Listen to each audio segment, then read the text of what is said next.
गेली 2 दिवस झालं दत्त जयंतीचा जो जन्मोत्सव आहे तो साजरा तर होतोच आहे, परंतु सगळ्यात महत्त्वपूर्ण लक्ष देण्यासारखं एक वैशिष्ट्य वेगळं असं मला इथे जाणवलं. जे तुम्ही पाहत आहात इथे या ज्या आजगणी या गावच्या महिला आहेत त्यांच्या ज्या साड्या आहेत ना, गेली 2 दिवस झालं सकाळी दुपारी संध्याकाळी प्रत्येक वेळी ह्या पूर्ण गावात जेवढ्या महिला आहेत या एकाच कलरच्या साड्या घालून येतात.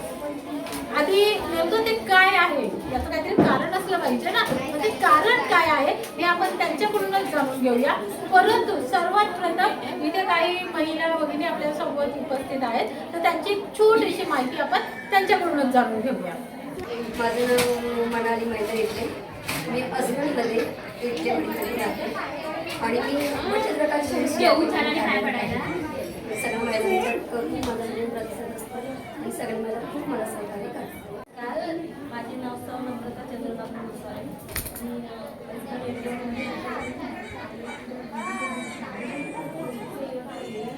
उमेद महाराष्ट्र राज्य ग्रामीण जीवनोन्नती अभियानांतर्गत मी सामाजिक स्वयंसहायताची अध्यक्ष आहे, आदर्श ग्रामसंघाची सुद्धा अध्यक्ष आहे व झेप या प्रभाग संघाची सदस्य आहे.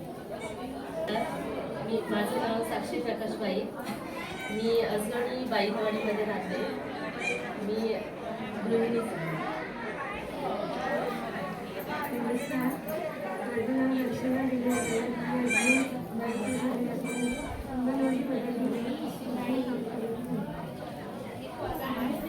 निवृत्ती महिला मंडळ असगणी. आम्ही नांदवाडी लेवडी बाईकवाडी आम्ही तिन्ही वाडीतली महिला आहोत. महिलांचा उद्देश एकच आहे की आमचे जे एकत्र आहे ते आमचं तसंच राहावं, यासाठी आम्ही प्रत्येक वेगवेगळ्या माध्यमातून आधी या वाडीने घेतले होते, त्या वाडीने अशा प्रत्येक वाडीतून आम्ही साड्या वगैरे घेतो. आणि आज आम्ही 100 महिला आहेत ना, 100 महिला आम्ही एकत्र राहून सगळं कार्यक्रम पूर्ण. आज पण दत्तीचा मोठा उत्सव आहे, तर त्या उत्सवासाठी आम्ही एवढ्या महिला एकत्र आहोत 100 महिला. त्या महिलाच आम्ही जे जेवणाचं काम आहे त्या महिलाच करतो. पाहिलं तर महिला आज कोणत्याही क्षेत्रात मागे नाहीये. त्याच प्रकारे हा जो उत्सव आहे याच्यामध्ये नाश्ता जेवण हे सुद्धा याच महिला ज्या साधारण दिसतात याच बनवतात. परंतु एक खंत अशी आहे की आज आपल्या महाराष्ट्रामध्ये काही घटना अशा होतात ज्या आपल्याला आपल्या माणुसकीला गालबोट लावल्या जातात. या का होतात थोडंसं त्यांच्याबद्दलही जाणून घेऊ. नमस्कार, मी असगणीमध्ये CRP म्हणून काम करते.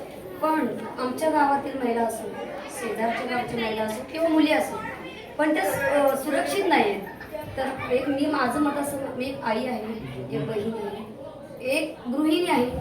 तर माझं मत असं आहे, जे विपरीत काय घडलं जातं आहे मुलींबद्दल महिलांबद्दल ते घडताच कामा नये. जर असं जर घडलं तर आम्ही सगळ्या बहिणी माया बहिणी सगळ्या रस्त्यावर उतरू किंवा त्या महिला लोकांना शासन करू. आणि खूप खंत म्हणत आहे की हे घडताच कामा नये याच्यापुढे. आणि खूप मनापासून असं वाटतं की हे थांबलंच पाहिजे कुठेतरी. पाहिलं तर आज आपल्या समोर फक्त एक महिला नाहीये, आई आहे, बहीण आहे, कुणाची तरी बायको आहे. त्याच प्रकारे ज्यांच्यावर अन्याय होतो किंवा ज्यांच्यावर अन्याय झालाय परंतु ते समोर बोलू शकत नाही किंवा येऊ शकत नाही, हेही तेवढंच खरंय.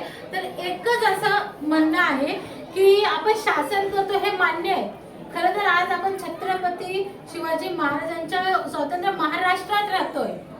छत्रपती संभाजी महाराज यांच्यासारखा छावा त्यांच्या राज्यात महिला या सुरक्षित होत्या. जरी त्या तमासगिरी लावणी असल्या तरीही छत्रपती शिवाजी महाराज त्यांची बहीण आई म्हणून ओवाळणी करून ओटी भरून त्यांना तिथून पाठवत होत्या. परंतु आज असं आपलं दुर्दैव आहे की आपल्या याच महाराष्ट्रामध्ये आपण ज्याला आपला भाऊ मित्र सखा वडील म्हणून आपण त्याच्या सोबत राहतो, आज आपण त्याच्या सोबतच सुरक्षित नाहीये.